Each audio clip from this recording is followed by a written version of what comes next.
مولاي صل وسلم دائما أبدا على حبيبك خير الخلق كلهم.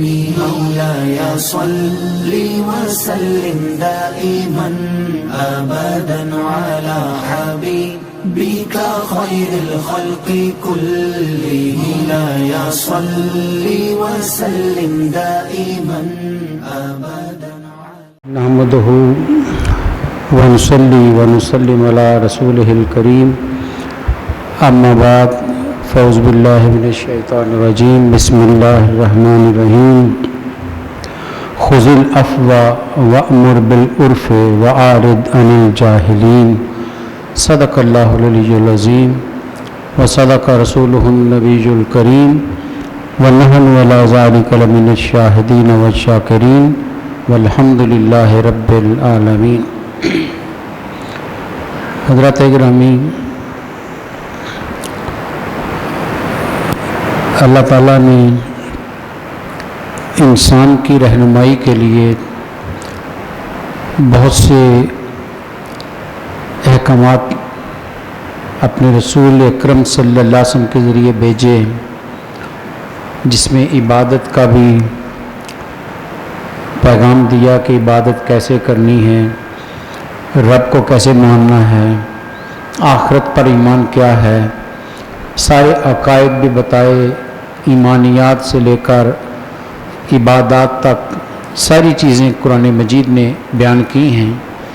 اور مقصود یہ ہے کہ انسان بہتر ہو جائے، انسان کا رویہ اچھا ہو جائے، انسان جس سے ساری مخلوق پر رب نے فضیلت دی ہے وہ اس کا اہل بن سکیں.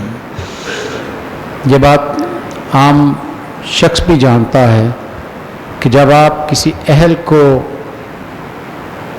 منصب دیتے ہیں تو وہ اس کی شان بڑھاتا ہے، اور جب آپ کسی نااہل کو منصب دیتے ہیں تو وہ اس کے لیے شرمندگی کا باعث بنتا ہے. اللہ رب العزت نے انسان کو اشرف المخلوقات بنایا، یہ رب نے منصب دیا ہے. اب اس منصب پر پورا اترنا ہمارا کام ہے. رب نے ہمیں وہ منصب دیا ہے، ہم اس منصب کے اہل بنتے ہیں یا نہیں یہ ہم پر چھوڑ دیا ہے.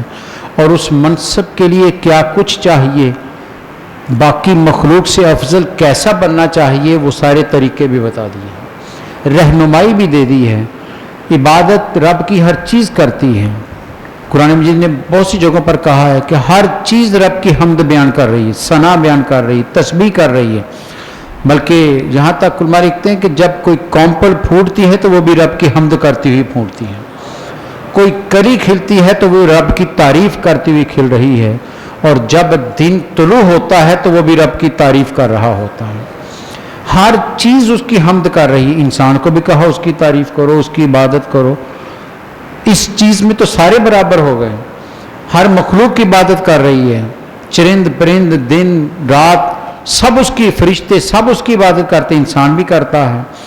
پھر اشرف المخلوق کیسے ہوا، کیسے اسے فضیلت ملی ہے؟ فرمایا وہ جو تمہارے اندر ہم نے ایسے جذبات رکھے ہیں، احساسات رکھے ہیں، وہ احساسات اور جذبات جب نکھر کر سامنے آتے ہیں تو تم اشرف المخلوقات بن جاتے ہو. صرف عبادت سے انسان اشرف المخلوق نہیں بنتا. اگر صرف عبادت سے بننا ہوتا تو دوسری مخلوق بھی دعویٰ کر سکتی تھی. فرشتے کہہ سکتے تھے کہ اس سے زیادہ عبادت تو ہم کرتے ہیں، اور انہیں کہا، فرشتوں نے اعتراض کیا تھا کہ اے رب ہم تیری حمد بھی کرتے ہیں، تسبیح بھی بیان کرتے ہیں، تو اسے کیوں بنانے لگا، یہ تو فساد کرے گا، خون کرے گا. لیکن رب نے کہا تھا انی اعلم ما لا تعلمون، جو میں جانتا ہوں تم نہیں جانتے ہو. اس کے اندر کیا رکھا ہے وہ مجھے خبر ہے، تمہیں وہ نہیں دیا ہے. وہ جوہر کیا ہے، وہ انسان کے اندر کیمیا کیا ہے کہ جو نکھر کر آئے تو انسان سب سے افضل ہو جاتا ہے. حضرات گرامی، وہ سب سے قیمتی جو گوہر انسان کے اندر رکھا ہے وہ اس کے اخلاق ہے. تمہیں انسان پیدا کیا ہے تو انسان بن رہو. اور علماء کہتے ہیں انسان کی نام کی جو یہ انسان کا لفظ نکالا گیا، وہ کہتے ہیں اس کے پیچھے انس ہے، اور انس محبت کو کہتے ہیں. جس انسان کے اندر محبت نہ ہو وہ انسان نہیں ہوتا. یہ اس کی سرشت میں شامل ہے. انسان کے اندر محبت کے جذبات نہ ہوں. نبی صلی اللہ علیہ وسلم تشریف فرما تھے, آپ حسنین کریمین کو پیار کر رہے ہیں, چوم رہے ہیں, کبھی ماتھا چوما, کبھی گال کو چوما, کبھی رخسار چوما. ایک صحابی بیٹھے دیکھ رہے ہیں, دیکھتے رہے. جب آپ نے کافی پیار کیا تو اس نے کہا یا رسول اللہ صلی اللہ علیہ وسلم میرے 8-9 بچے, میں نے تو کبھی ایسا پیار نہیں کیا. تو جواب سنیے نبی رحمت صلی اللہ علیہ وسلم کا. صحابی ہے وہ, فرمایا اگر تیرے دل میں اللہ نے محبت نہیں ڈال لی تو میں کیا کر سکتا ہوں. اگر تیرے دل میں محبت کا جذبہ نہیں ہے, پیار کا جذبہ نہیں ہے, تو میں کیا کر سکتا ہوں. بتا دیا یہ اخلاق جب تک تمہارے اندر نہیں ہوں گے تم کامیاب نہیں ہو سکتے. انسان صرف عبادت سے انسان نہیں بنتا, وہ اخلاق کے مجموعے سے بنتا ہے. خلق اور عبادت جب مل جاتی ہے تو وہ کامل انسان بنتا ہے. وہ انسان بنتا ہے جو مطلوب ہے اسلام کو. وہ انسان بنتا ہے جو رشک کے ملائکہ بنتا ہے, جس پر ملائکہ بھی رشک کرتے ہیں کہ کاش ہم بھی ایسے بن جائیں. آئیے ذرا قرآن سے سنتے ہیں کہ اخلاق ہوتے کیا, اور پھر نبی صلی اللہ علیہ وسلم کی سیرت سے 1-2 واقعات آپ کے سامنے رکھوں گا. وقت اتنا نہیں ہوتا, پھر انشاءاللہ اللہ نے توفیق بخشی تو اسی موضوع پر بات کریں گے کہ یہ اتنا وسیع موضوع ہے کہ کتابوں پر کتابیں لکھی جا چکی. اخلاق کریمانہ پر تو بے شمار کتابیں آ چکی ہیں. نبی صلی اللہ علیہ وسلم کے خلق پر کوئی بھی آپ سیرت کی کتاب اٹھا لیں, سب سے بہتر اردو میں اگر آپ پڑھنا چاہتے ہیں آج کے دور میں سب سے بہترین پیر کرم شاہ کی ضیاء النبی پڑھیے, 5ویں جلد, اخلاق رسول پر پورا چیپٹر باندھا ہے. ہر مورخ نے, ہر سیرت نگار نے نبی صلی اللہ علیہ وسلم کے اخلاق کریمانہ پر پورا باب باندھا ہے کہ خلق رسول کیسا تھا. اور خلق رسول کی وضاحت میں وہ یہ نہیں کہتے کہ آپ لباس کیسا پہنتے تھے, یہ بھی بتاتے ہیں لباس کیسا تھا, چال کیسی تھی, کھانا کیسے کھاتے تھے, بیٹھتے کیسے تھے, مسکراتے کیسے تھے. ایک ایک چیز اس میں بیان کی گئی کہ خلق ہوتا کیا ہے. اخلاق رسول سیکھنے ہوں تو پڑھیے ان سیرت کی کتابوں کو. میں نے قرآن مجید کے سورۃ الاعراف کی ایک آیت آپ کے سامنے تلاوت کی ہے, جس کے بارے میں حضرت امام جعفر صادق رضی اللہ تعالیٰ عنہ, نبی صلی اللہ علیہ وسلم کا خاندان ہے, آپ کے شہزادے ہیں. آپ فرماتے ہیں کہ قرآن کی کسی صورت, کسی اور آیت میں اخلاق حسنہ اتنے بیان نہیں کیے جتنے اس آیت میں بیان کر لیں. اخلاق حسنہ کی جہاں اتنے اکٹھے بیان کیے ہیں وہ فرمایا یہی ایک آیت ہے.